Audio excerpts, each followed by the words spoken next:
of the Jewish state. I therefore request that this body stand with us in a minute of silence in solemn memory of the 6 million murdered Jews and all those who were killed by the Nazi animal or died fighting against it. Please stand with us.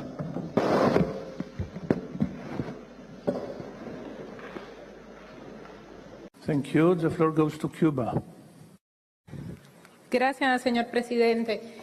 Creo que solo el presidente es quien puede demandar y pedir un minuto de silencio. Creo que se está haciendo una interpretación incorrecta de esta decisión y se vuelve a maniatar y se vuelve a manipular la decisión que toma este comité para después poner en los medios que este es un comité que adopta medidas contra el pueblo de Israel y contra el judaísmo. Creo que eso es inaceptable.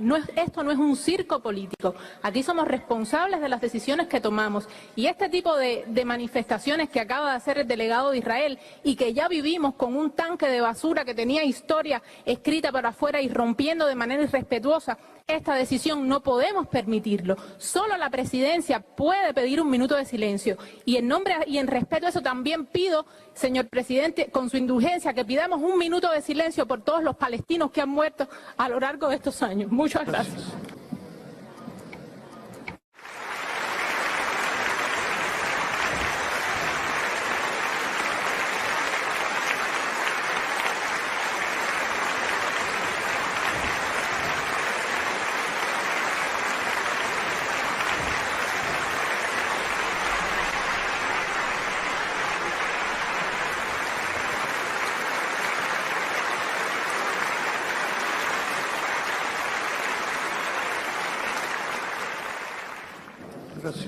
Good comparison.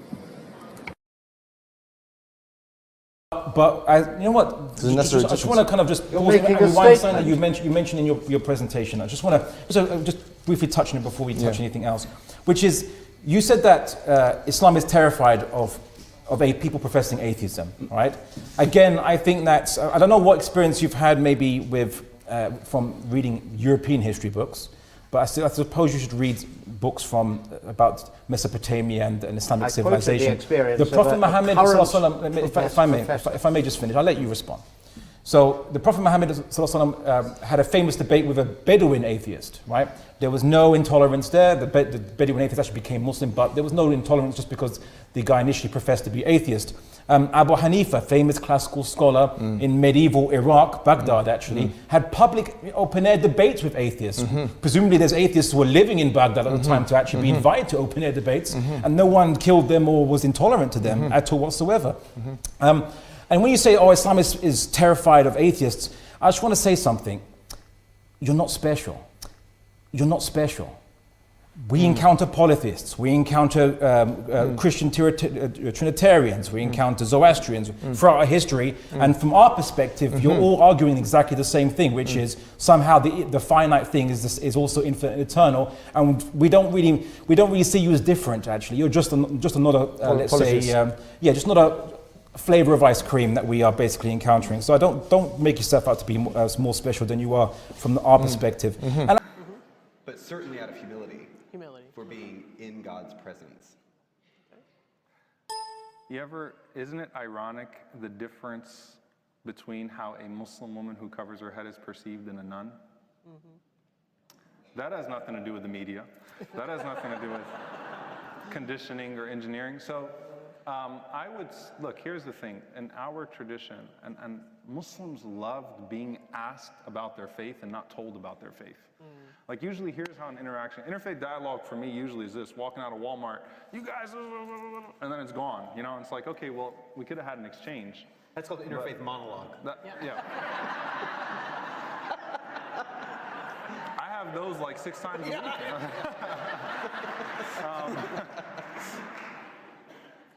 There are Muslim women that are here today that cover their heads. Ask a Muslim woman how she feels about her head covering. And if anyone forced it upon her, or if it was a choice that she made at some point in her life as a means of devotion and humility before God. And I guarantee you, that you'll be surprised by the answer. So you have, and I'm actually inviting you, all the sisters, I see a few sisters here, you're good with being asked about your hijab and the story of your hijab. Okay, good, you're all good with that. So you may ask them that question, don't ask me that question, and ask those sisters, because when they decided to cover their heads and why they decided to cover their heads. It is in this America, in 2018, hats off, literally, to the Muslim women in this country that insist on their Americanness and insist on their identity, because what they are doing is an act of resistance to bigotry, because they're insisting that there is no...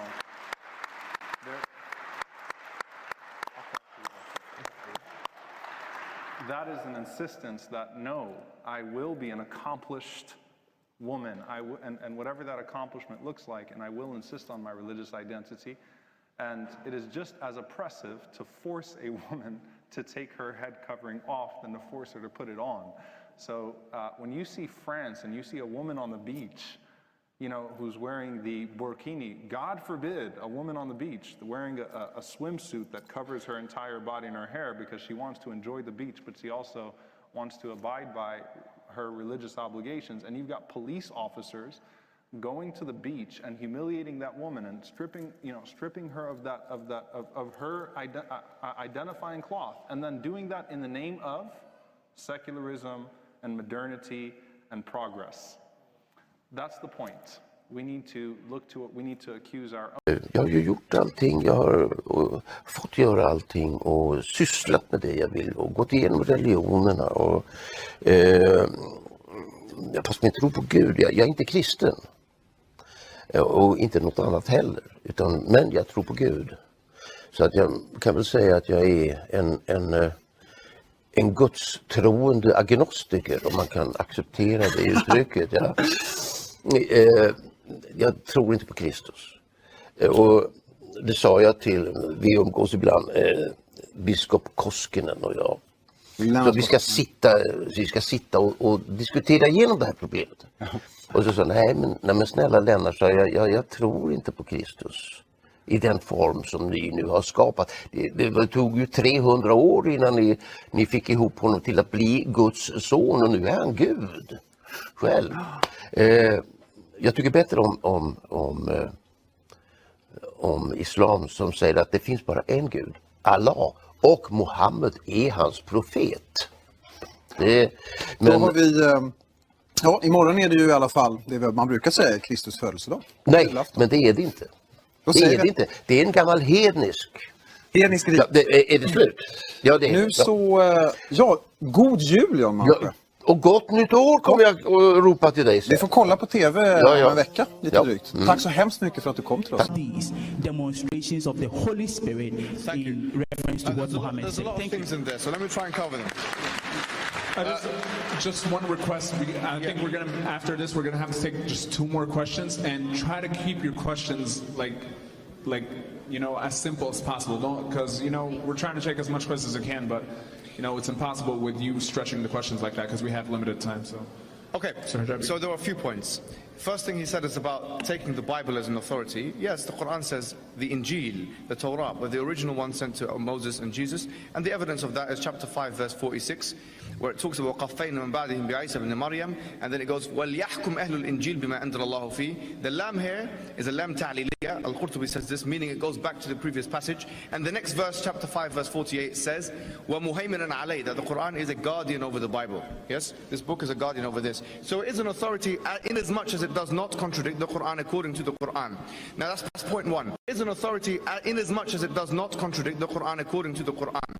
Now that's point 1. Point 2 about Christianity not being spread by the sword is a misreading of history. Actually, if you look at Constantine and the Theodosian Code, actually the only way Christianity spread through the Roman Empire was through the sword. Look at the primary source material about the Theodosian Code. From Theodosius II, he enforced Nicene Trinitarianism by force, according to all of the historians, across the whole of the Roman Empire until the pagan religions of the Romans were completely dissipated. Not to mention, of course, colonialism. Not to mention, of course, the Spanish colonists. Not to mention, of course, one of the biggest casualties in war in human history. Yes, One of the biggest was when the Spanish Empire and the French Empire and the British Empire spread it to your country in Africa. It spread it everywhere. Don't tell me it wasn't spread by the sword. Don't tell me it wasn't spread by the sword. What are you talking about? The difference between Islam and Christianity in this regard was that Islam spread organically, whereas Christianity required a man who was an empire at that time to spread it forcefully. We fought, as Muslims, the bigger enemy. You were the bigger enemy, fighting the smaller people. That's the difference. Don't tell me about these things. Don't misread history. Thank you, Brother Hijab, for your answer. We'll take a question for Dr. Wood. Mr. Speaker, for those of us who from a young age have had to endure and face up to being called names such as Towelhead or Taliban or coming from Bongo land, we can appreciate full well the hurt and pain felt by already vulnerable Muslim women when they are described as looking like bank robbers and letterboxes.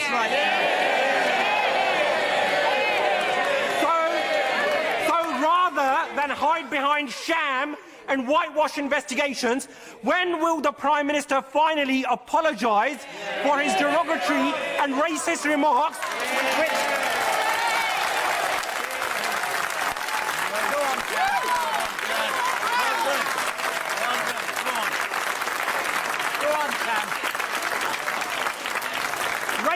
Racist remarks, Mr. Speaker, which have led to a spike in hate crime. And given the increasing prevalence of such incidents within his party, when will the Prime Minister finally order an inquiry into Islamophobia within the Conservative Party, something which he and his Chancellor promised on national television?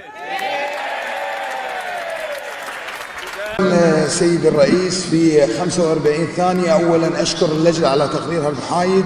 ثانيا ما ذكره ممثل هذا البرلمان المحتل الغاصب يمثل أخطر أنواع الإرهاب وهو إرهاب الدولة. هذا ما يمثله هذا الغاصب، وأنا أقول له في هذه الثواني ينطبق عليه المثل المعروف عالميا: إن لم تستح فافعل ما شئت. عليك أن تحمل حقائبك وتخرج من هذه القاعة بعد أن رأيت ردة الفعل من كل البرلمانات الشريفة بالعالم. اخرج الآن من القاعة إن كان لديك ذرة من الكرامة. يا محتل، يا قتلة الأطفال.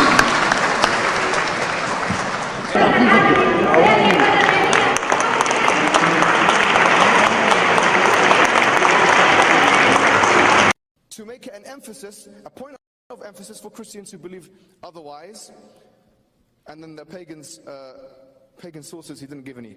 Now, realize, ladies and gentlemen, this man put Christianity under the bus. He threw Christianity under the bus today. I asked him 4 questions. None of those questions were answered. None of those questions were answered. I asked 4 minutes left. Where is the Trinity in 300 years if it is a basic natural inference of the Old Testament? How could you have 4,000 years of Hebrew history? No one has inferred it. If it's a natural reading of the New Testament, how comes you have 300 years and no church rejecting anachronistically superior that was advanced and crystallized by the Cappadocian Fathers in 381 and putting it and forcing it? You're the one forcing it on the New Testament. More egregiously, you're forcing it in the Old Testament. You have done a shameful service today for the Christians. You have not defended Christianity today. You should have brought James White with you or someone like that. Seriously, you should have brought someone who could have helped you. You were saying me and Adnan and Ali versus you. Man, you should have brought someone with you. Seriously. What's going on here? 20 years of attacking Islam. 20 years of attacking Islam. 99% of your content is anti-Islam. All of those things you brought today were dismissed in 4 minutes. You couldn't handle the questioning. I gave you 4. I gave you 4 questions. I did the service, sir, of answering all of your questions. You didn't even answer all of your questions. You didn't even answer one of mine. How dare you? How dare you? What is this? Seriously.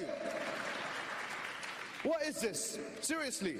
And the reason why, once again, I apologize to all the other Christians here. Why? This man has made mockumentaries against Islam. He's attacked Muslims, aggravated Muslims. We know his story. He's not any regular Christian, ladies and gentlemen. The Quran says, "Laysu sawa'a."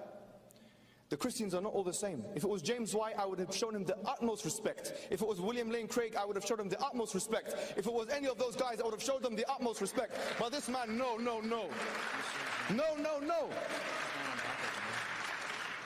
Read the Bible. I will teach you the Bible today. In Dallas and worldwide. Wow. Maybe let's focus on Dallas. What is your greatest fear right now and where we are? Well, we're the only community, Muslim community in America that regularly has white supremacist groups in front of our mosques with long rifles. That's pretty scary. That is scary. And it's routine. It's routine in our community. There's no other. Texas has 10% of the country's hate groups. We have a lot of hate in Texas. We have a lot of hate in Dallas. And we have had a lot of Islamophobia in Dallas. And we have had she turned 8 last week. My 8-year-old daughter, she asked me the question. She said, if Donald Trump becomes president, are we going to be killed? And so what children are ingesting and internalizing, I'd like to think that, and this is, I think, part of all of our faiths, that we should work with optimism. That as a person who believes in God, I can't afford to be pessimistic. We're playing the long game. If we're preaching inclusivity, if we're preaching love and mercy and tolerance and justice and these ideals that for most people, even if they are lived, they are not part of the mission of those people.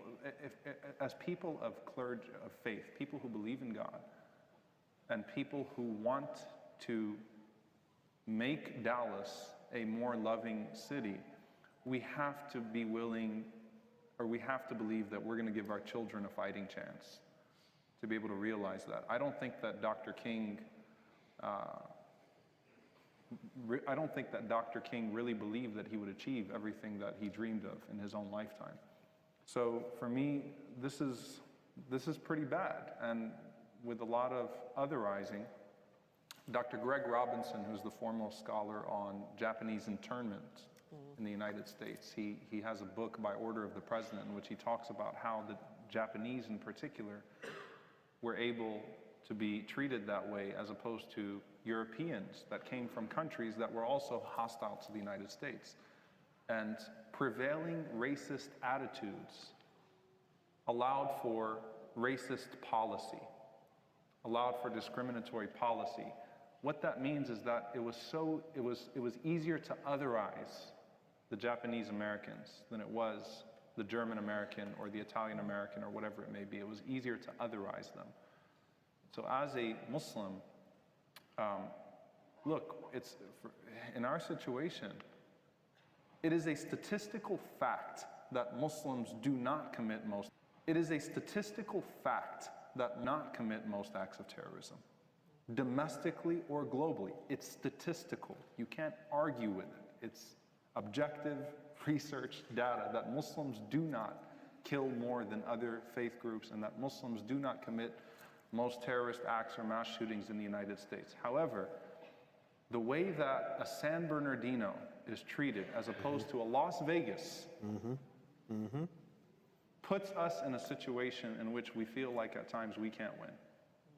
Because we have to defend every lunatic that takes 1 life or 16 lives, whereas other groups of people are given a pass even when a person may be claiming their faith or belong to their group and could murder 60 people without anyone facing any repercussions for that.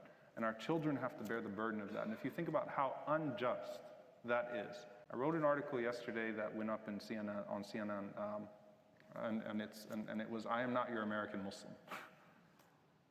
And to be honest with you, I started off with the last detainee at the airport in DFW was Jesus. His name was Jesus. He was a 33-year-old Iraqi man who served the US military and was named Isa, which means Jesus, and had a broken pelvis because of an attack that he suffered from serving the United States Army And we held him at DFW, and he almost died out of pain back there because of the Muslim ban 1 year ago. What does that say about our Christianity? What does it say about our patriotism? What does that say about everything that we claim to hold near and dear? And so it's a losing battle if, in order for a Muslim to be dignified, they have to be American with a capital A patriot with a capital P, a Democrat with a capital D, or a Republican with a capital R.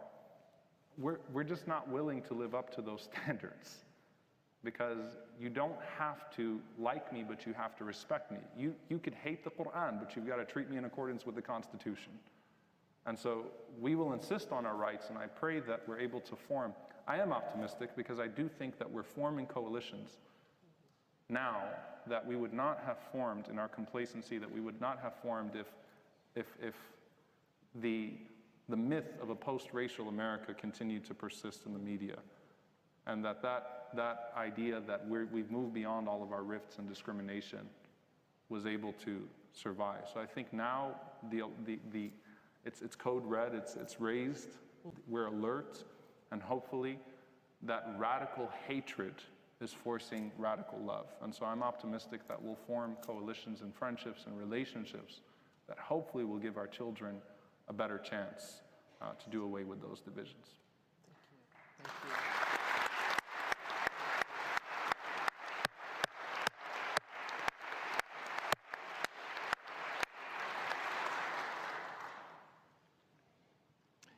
Here in Dallas, I think that